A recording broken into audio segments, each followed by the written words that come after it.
बादलों की लपेट में है शहर और आसमान पर काली घटाओं का बसेरा है। सुबह से मुख्तलिफ इलाकों में बूंदाबांदी का सिलसिला जारी है। ठंडी हवाएं चलने से हब्स और गर्मी में कमी हो चुकी है। मौजूदा दर्जा हरारत की बात की जाए तो 24 डिग्री सेंटीग्रेड तक रिकॉर्ड किया गया है और हवा में नमी का तनासुब 100% तक रिकॉर्ड किया गया है। महकमा मौसमियात ने आज दिन भर बारिश की पेशगोई की है। तो शहर का मौसम खुशगवार है। इस हवाले से मजीद अपडेट्स लेंगे। समरा फातिमा हमारे साथ हैं। समरा, बताइएगा कैसा मौसम है और आने वाले दिनों में बारिश के हवाले से क्या पेशगोई की जा रही है? जी रिदा, बिल्कुल शहर लाहौर के मौसम की बात कर ली जाए तो इस वक्त मतला अबर आलूद है। आसमान मुकम्मल तौर पर बादलों की लपेट में है, काली घटाओं का बसेरा है और वक्फे वक्फे से बादल बरसने का सिलसिला भी जारी है। सुबह से हमने देखा है कि मुख्तलिफ इलाकों में बूंदाबांदी का सिलसिला जारी था, जिनमें mall road, canal road, Shadman, jail road, Dharampura समेत कई ऐसे इलाके थे जहाँ सुबह से बूंदाबांदी हो रही थी और बूंदाबांदी और ठंडी हवाएं चलने से गर्मी और हब्स का जोर भी टूट चुका है। दर्जा हरारत में भी नुमाया तौर पर कमी देखी जा रही है। इस वक्त शहर का मौजूदा दर्जा हरारत 24 डिग्री सेंटीग्रेड तक रिकॉर्ड किया जा रहा है, जबकि ज्यादा से ज्यादा 26 डिग्री सेंटीग्रेड तक जाने का इम्कान है। हवा में नमी का तनासुब इस वक्त 100% है, जबकि 13 किलोमीटर फी घंटा की रफ्तार से हवाएं चलने का सिलसिला भी जारी है। मौसम खुशगवार है तो शहर के वासी भी खुश नजर आ रहे हैं और उन्होंने भी शुक्र अदा किया है कि आसमान पर बादल मौजूद हैं और साथ ही साथ हवाएं चल रही हैं, जिसके बायस उनकी सूरज की तपिश, शिद्दत और गर्मी से फिल वक्त जान छूट गई है और उन्हें वक्ती तौर पर रिलीफ मिला हुआ है।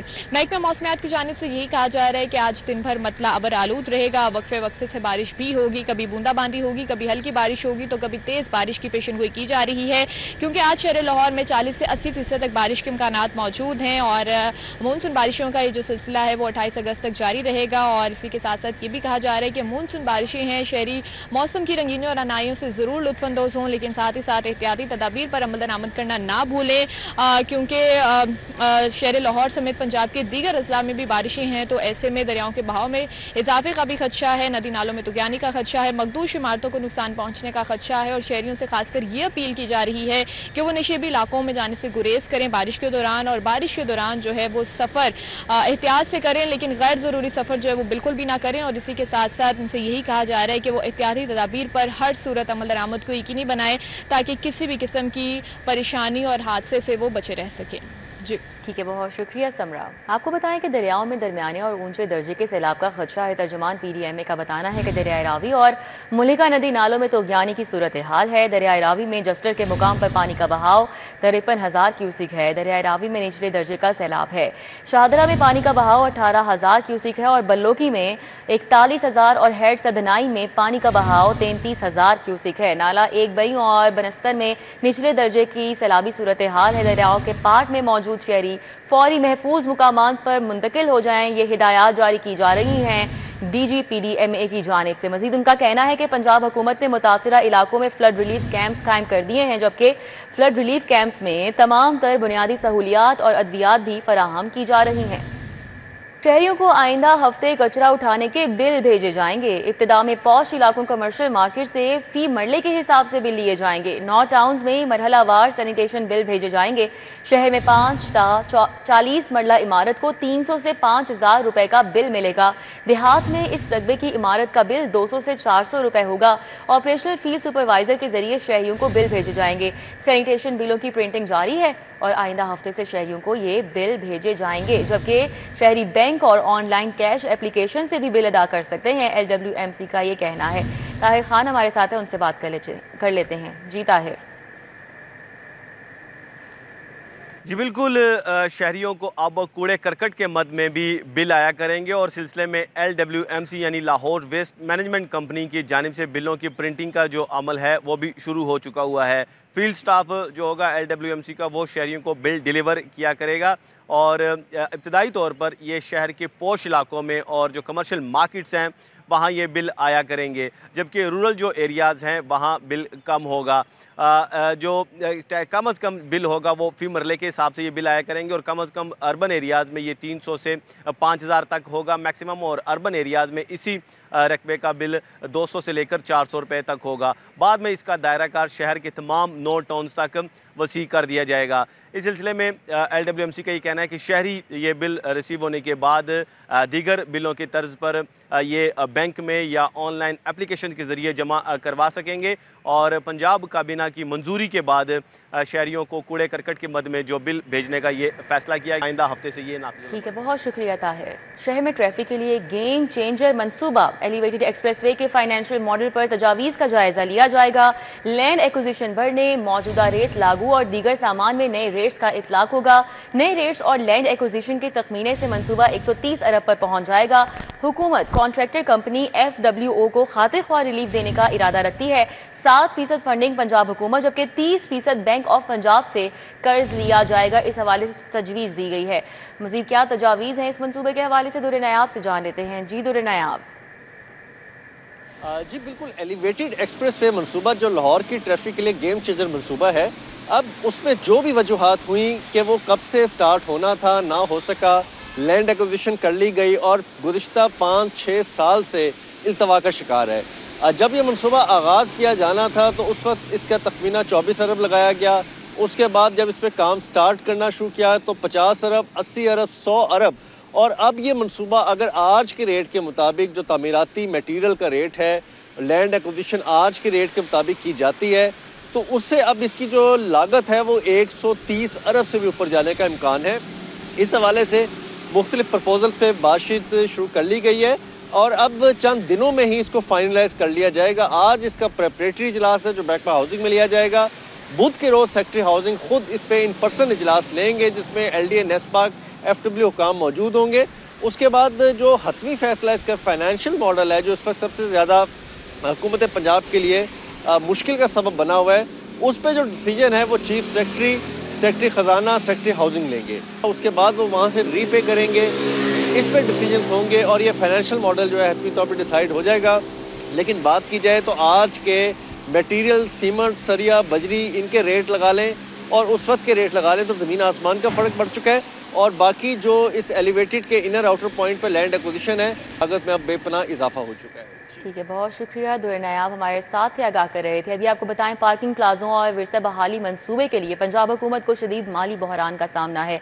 31 अरब 50 करोड़ के मंसूबों की राह में 290 अरब की वाजिबात रुकावट बन चुकी हैं, जबकि मौजूदा माली साल में LG&CT को सिर्फ 142 अरब मिले। फंड्स नाकाफी करार दिए गए। इजाफी ग्रांट सिर्फ हंगामी हालात में दी जा सकती हैं, महकमा खजाना पंजाब का ये कहना है। ये भी कहा जा रहा है कि मौजूदा बजट से इजाफी रकम निकालना मुमकिन नहीं है। इस हवाले से डिटेल्स जानेंगे। अली रामे हमारे साथ हैं। जी अली रामे। जी बिल्कुल, ये महकमा लोकल गवर्नमेंट की तरफ से कुछ स्कीमें जो है बनाई गई थी जिसकी लागत जो है वो 31 अरब बताई जा रही है और जो सिटी है लाहौर का, वहाँ पर पार्किंग प्लाजा जो है वो बनाए जा रहे थे। अब इसके लिए जो माली बहरान का सामना इसलिए करना पड़ा क्योंकि 31 अरब रुपये मालियत और इसके लिए फ़ंड कहाँ से दिया जाए, इस पर PND board of finance department की कुछ ऑब्जर्वेशन है। PND बोर्ड का कहना है कि रीअप्रोप्रिएशन करनी पड़ेगी। फाइनेंस डिपार्टमेंट कहता है कि इसके लिए बजट जो है वो बहुत मुश्किल होगा क्योंकि सप्लीमेंट्री ग्रांट अगर देनी है तो उसके लिए पंजाब हुकूमत पहले ही इसकी हौसला शिकनी जो है वो कर रही है कि सप्लीमेंट्री ग्रांट जो है वो ज़्यादा से ज़्यादा ना दी जाए। और इसके लिए अब PND बोर्ड के ऊपर जो है बोझ डाला जा रहा है कि वो रीअप्रोप्रिएशन करे। अब रीअप्रोप्रिएशन से ये होगा कि छोटी स्कीमों से फ़ंड निकाल कर इन स्कीमों को जो है वो दिया जाएगा। और इससे पहले भी PND बोर्ड ने जो ऑब्जर्वेशन लगाई उसमें लिखा था कि 290 अरब रुपए के अभी भी वाजिबुल अदा कुछ रकम है जो कि फ़ंड से चाहिए लोकल गवर्नमेंट को, लेकिन वो अरेंज नहीं हो पा रहे और इससे पहले जो बजट रखा है वो भी बहुत कम है। तो लिहाजा 31 अरब रुपए की नई अब स्कीमें जो बजट में शामिल की जा रही हैं इसके लिए रीअप्रोप्रिएशन जो है वो करना पड़ेगी और इसके लिए हुकूमत पंजाब अगर मंजूर दे तो मुख्तलिफ छोटी स्कीमें उन निकाल कर इन मनसूबों के लिए जो है। बहुत शुक्रिया अली रामे। वफाकी हुकूमत का बिजली की कीमतों में कमी लाने का फैसला। फ्यूल प्राइस एडजस्टमेंट की मद में ₹1.69 यूनिट कमी की दरख्वास्त दायर कर दी गई है। CPPA ने माह जुलाई की फ्यूल प्राइस एडजस्टमेंट की बुनियाद पर यह दरख्वास्त दायर की है। नेपरा ने 28 अगस्त को दरख्वास्त समात के लिए मुकर्रर कर दी। तो आपको बताएं, वफाकी हुकूमत ने बिजली की कीमतों में कमी लाने का फैसला कर लिया है। फ्यूल प्राइस एडजस्टमेंट की मद में ₹1.69 फी यूनिट कमी की दरख्वास्त दायर कर दी गई है। शाहिद सिप्रा हमारे साथ है, उनसे बात कर लेते हैं। जी शाहिद सिप्रा। जी बिल्कुल, वफाकी हुकूमत की जानिब से बिजली की कीमतों में कमी लाने का फैसला किया गया है। सेंट्रल पावर परचेजिंग एजेंसी ने एक दरख्वास्त नेपरा में दायर की है जिसमें इस बात की इस्तदा की गई है कि ₹1.69 फ़ी यूनिट के हिसाब से फ्यूल प्राइस एडजस्टमेंट की बुनियाद पर बिजली की कीमतों में कमी की जाए। तो नेपरा की जानिब से बाज़ाब्ता तौर पर CPPA की दरख्वास्त को मंजूर किया गया है और 28 अगस्त को समात मुकर्रर की है, जिसके बाद ये फैसला किया जाएगा कि ₹1.69 या फिर इससे कम जो है वो सार्फिन को रिलीफ दिया जाना है। जो दरख्वास्त दायर की गई है उसमें यह भी कहा गया है कि माह जुलाई में जो सार्फिन ने अपनी बिजली इस्तेमाल की है और वफाकी हुकूमत ने जो बिजली की पैदावार करवाई है, बिलिंग और जनरेशन के दरमियान फ़र्क आ रहा है, तो ये फ़र्क जो है वो कम है, जिसकी बुनियाद पर सार्फिन को रिलीफ दिया जाए। तो तवक्को की जा रही है कि ₹1.69 ही रिलीफ दिया जाएगा, जिसके बाद नेपरा की मंजूरी के बाद एक नोटिफिकेशन लेस्को समेत बिजली की तमाम तकसीम कार कंपनियों को भिजवाया जाएगा और माह सितंबर में जो सार्फिन को बिल्स अरसाल किए जाएंगे उसमें माह जुलाई के यूनिट्स के मुताबिक ये मौजूदा रेट जो है इससे मल्टीप्लाई करने के बाद जो रिलीफ बनेगा वो प्रिंट किए जाएंगे ताकि सार्फिन को मालूम भी हो सके कि वफाकी हुकूमत ने कितना रिलीफ दिया है। तो 28 अगस्त को बाज़ाब्ता तौर पर समाअत होगी, जिसके बाद बिजली की कीमतों में कमी लाने का हतमी फैसला किया। बहुत शुक्रिया। होल सेल डीलर्स और छोटे दुकानदारों की मिली भगत जारी है। मुख्तलिफ इलाकों में चीनी गायब हो चुकी है। शहरी सरकारी रेट पर चीनी को तरस गए। जिले इंतजामिया के चेक एंड बैलेंस ना होने से चीनी की सप्लाई में घपले हो रहे हैं। अल्लामा इकबाल टाउन, मुस्लिम टाउन, समनाबाद में किराना स्टोर्स पर चीनी की अदम दस्तयाबी जारी है। सईद अहमद सईद से इस हवाले से बात कर लेते हैं। जी सईद। जी बिल्कुल, लाहौर की बात करें तो शायद लाहौर के अंदर जो चीनी की किल्लत का सिलसिला है वो ताहाल बरकरार है। लाहौर के जो गुंजान आबाद इलाके हैं जिनमें बात कर लें, अल्लामा इकबाल टाउन है, मुस्लिम टाउन है, इसके साथ साथ वादा रोड, मंसूरा और इससे महक्का जो इलाके हैं मुल्तान रोड के, वहाँ पर चीनी जो है वो सिरे से ही दस्तियाब नहीं। जो छोटे दुकानदार हैं वो ये रोना रोते हैं कि उनको सप्लाई है वो नहीं हो रही, जिसकी वजह से चीनी है वो आम आदमी के लिए बराए फ़रोख्त नहीं है। लेकिन जो बड़े होलसेल डीलर हैं वो ये कहते हैं कि रोज़ाना की बुनियाद पर लाहौर के अंदर जो 700 टन चीनी की सप्लाई है वो ज़िली इंतज़ामिया है वो बरकरार रखे हुए है और दुकानदारों को है वो चीनी फ़रोख्त भी कर रहे हैं। तो इस तमाम मामलात में जो आम आदमी है उसको काफ़ी मुश्किल का सामना है वो करना पड़ रहा है, क्योंकि चीनी जो है बुनियादी ज़रूरियात है घर की, वो आम आदमी के लिए दस्तियाब नहीं। लाहौर केरला मर्चेंट एसोसिएशन की तरफ से भी ये अपील की गई कि ज़िली इंतज़ामिया जो है इस बात का नोटिस लेते हुए चेक्स एंड बैलेंस हैं वो लगाए ताकि तमाम होलसेल डीलर और परचून दुकानदारों के ऊपर चेक है वो लगाया जा सके। मरकजी सदर हैं ताशकलैन भट्ट साहब, मौजूद से बात करेंगे। भट्ट साहब, क्या कहेंगे, ज़िली इंतज़ामिया 700 टन चीनी जो है वो लाहौर में देती है, खपत 600 टन भी नहीं है, चीनी जा कहाँ रही है? बिस्मिल्लाहिर्रहमानिर्रहीम। चीनी कहीं भी नहीं जा रही, वो हमारे गोदामों में जाती है, वहाँ से हम बेकरी वाले बेवरेज वालों को देते हैं। सीधा सा सिंपल है, फार्मूला है ये। मैंने कल भी कहा था ज़िला इंतज़ामिया को, आप ऐसा करें कि जिस भाई के पास चीनी आती है ना उसको रात को चीनी उतरती है, सुबह उसका चेक कर लें। अगर रात को चीनी 200-400 तोड़ा उसमें से गायब हो जाता, उससे उसका हिसाब लें पूरा। ये इंतज़ामी थोड़ी सी नरमी थी जिसकी वजह से इन्होंने नजायज़ फ़ायदा उठाया। ये हमारे होलसेलरों ने, चीनी की कोई शॉर्टेज नहीं है, 700 टन डेली चीनी लाहौर में आ रही है, उसके बावजूद चीनी शॉर्ट हो जाए तो ये पता नहीं क्या बात है। फिर मेरा ख्याल फरिश्ते ही ले जाते हैं चीनी उठा के रात को, क्योंकि तहज्जुद के बाद फरिश्ते ही आते हैं लाहौर में। तो इसका ये इंतज़ामिया को चाहिए कि जो घरेलू सार्फिन है ना उनको चीनी मिलनी चाहिए। हमारे दुकानदार हैं उनको एक एक तोड़ा लाइन में लगा के देते हैं। ये नुमाइशी प्रोग्राम बंद करें और जितनी चीनी इलाके के दुकानदार को चाहिए 2 तोड़े 3 तोड़े उन्हें दे। 1000 तोड़ा है वो कहाँ लेके जाना है इन्होंने? ये सब फ्रॉड हो रहा है। मेरी ज़िली इंतज़ामिया से पुरज़ोर अपील है कि हमारा चेक एंड बैलेंस करें, आप जो भी हो उससे सज़ा दें ताकि ये निज़ाम सीधा हो। बिल्कुल, ज़िली इंतज़ामिया के ऊपर जो नरमी की गई उनकी तरफ से, उसके ऊपर भी जो केरला मर्चेंट एसोसिएशन है वो सरापा एहतजाज भी है और अपील करती दिखाई भी देती है कि जो सप्लाई लाहौर के अंदर 700 टन ज़िली इंतज़ामिया देती है उसके ऊपर चेक एंड बैलेंस नहीं करती, जिसकी वजह से चीनी जो है वो बेकरियों के पास और दीगर इलाकों में ब्लैक में है वो सप्लाई की जा रही है।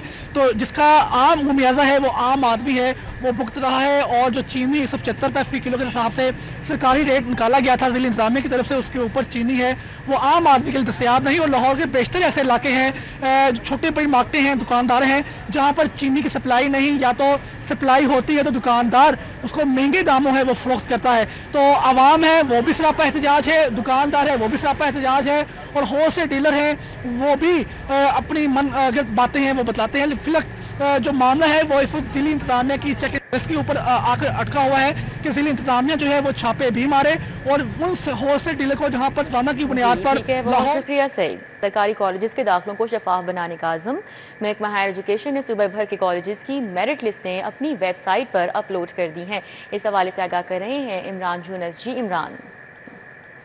जी, एक तरफ तो महकमा तालीम की जानिब से लाहौर समेत सूबे भर के सरकारी कॉलेजेस में नए सब्जेक्ट इंट्रोड्यूस करवाए जा रहे हैं और मुतलका कॉलेज इंतज़ामिया को दाखिलों के नए हदफ भी दिए जा रहे हैं। इसके साथ साथ सरकारी कॉलेजेस में होने वाले दाखिलों के मेरिट को शफाफ भी महकमा तालीम की जानिब से बनाया जा रहा है और महकमा हायर एजुकेशन ने लाहौर समेत सूबे भर के जो सरकारी कॉलेजेस हैं उनमें दाखिलों के मेकनिज़म को शफाफ बनाने के लिए सरकारी कॉलेजेस में जो मेरिट लिस्टें अवेज़ा हो रही हैं उसको अपनी वेबसाइट पर अपलोड करना शुरू कर दिया है और कॉलेज एडमिशन सिस्टम पोर्टल जो है उस पर ये तमाम मेरिट लिस्टें जो हैं वो अवेज़ा की जा रही हैं और कोई भी दाखिले का उम्मीदवार तालिब इल्म वेबसाइट पर जाकर अपने मतलूबा कॉलेज का नाम लिखेगा तो वहाँ पर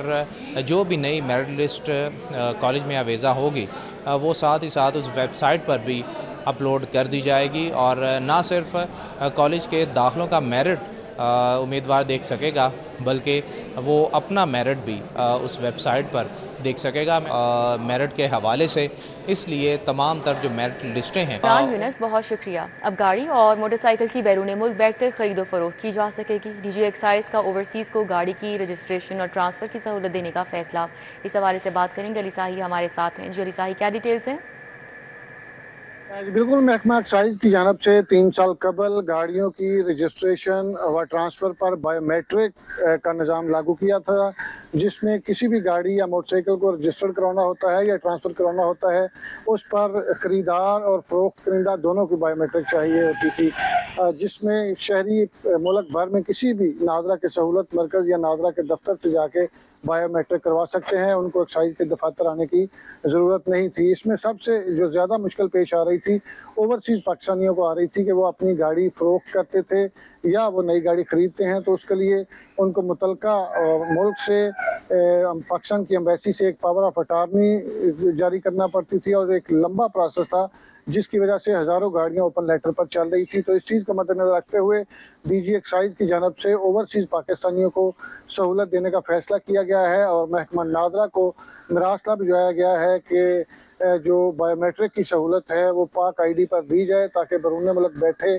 पाकिस्तानी शहरी अपनी गाड़ियाँ और मोटरसाइकिलें वहीं पर बैठ के बायोमेट्रिक देकर रजिस्टर और ट्रांसफ़र करवा सकेंगे। डीजी एक्साइज का कहना था कि जैसे ही महकमा नादरा की जानब से ये इजाज़त दी जाएगी तो दुनिया भर से शहरी अपनी गाड़ियाँ और मोटरसाइकिलें जहाँ भी होंगे बायोमेट्रिक और जो बहुत शुक्रिया अली साहिब। 4 शहरियों की दमबाजियाबी का ये केस है। डीपीओ हाफिजाबाद आतिफ नज़ीर लाहौर हाई कोर्ट पेश हुए। अदालत का डीपीओ हाफिजाबाद के जवाब पर इत्मीनान का इजहार। मज़ीद तफसीलात जानेंगे, हमारे साथ मलिक अशरफ है। जी मलिक अशरफ। जी बिल्कुल, ये लाहौर हाई कोर्ट में 4 शहरियों के अदम बाजियाबी के केस में आज समाअत हुई है, जिसमें डीपीओ हाफिजाबाद आतिफ नज़ीर अदालत में पेश हुए हैं और अदालत ने डीपीओ हाफिजाबाद के जवाब पर इत्मीनान का इजहार करते हुए बाजियाबी की दरख्वास्त निपटा दी है और डीपीओ को हदायत की है कि दरख्वास्त गुजार को उनका मौक़िफ़ सुनकर इसका कानून के मुताबिक फैसला किया जाए। जस्टिस तारिक महमूद बाजवा ने शहरी हाफिज असद नवाज की दरख्वास्त पर समाअत की, जिसमें उसने 4 शहरियों की बाजियाबी के लिए अदालत से रुजू किया था। डीपीओ हाफिजाबाद आतिफ नज़ीर असिस्टेंट एडवोकेट जनरल चौधरी फिजाउल्लाह के हमरा पेश हुए। डीपीओ हाफिजाबाद ने अदालत को बताया कि इरफान और तजम्मल के खिलाफ मुकदमात हैं, उन्हें शनाख्त के लिए जेल भिजवाया हुआ है। मजीद ये भी बताया कि रेहान वालिद के पास डोबा टैक्सी में है, जबकि नवाज को अदालत में रिहा कर चुकी है। मजीद अदालत ने जिसपे जस्टिस जो तारिक महमूद बाजवा हैं उन्होंने डीपीओ से मुकालमा करते हुए कहा कि बुजुर्ग शहरी हैं और इन बुजुर्गों का एहतराम किया जाना चाहिए। तो डीपीओ ने कहा कि ये इनके पास नहीं आए, जिस पे अदालत ने दरखास्त गुजार को कहा कि वो डीपीओ के पास जाकर अपना मौक़िफ़ पेश करें। डीपीओ अच्छे अफसर हैं, वो इनको सुनकर कानून के मुताबिक फैसला कर लेंगे। जी ठीक है, बहुत शुक्रिया मलिक अशरफ।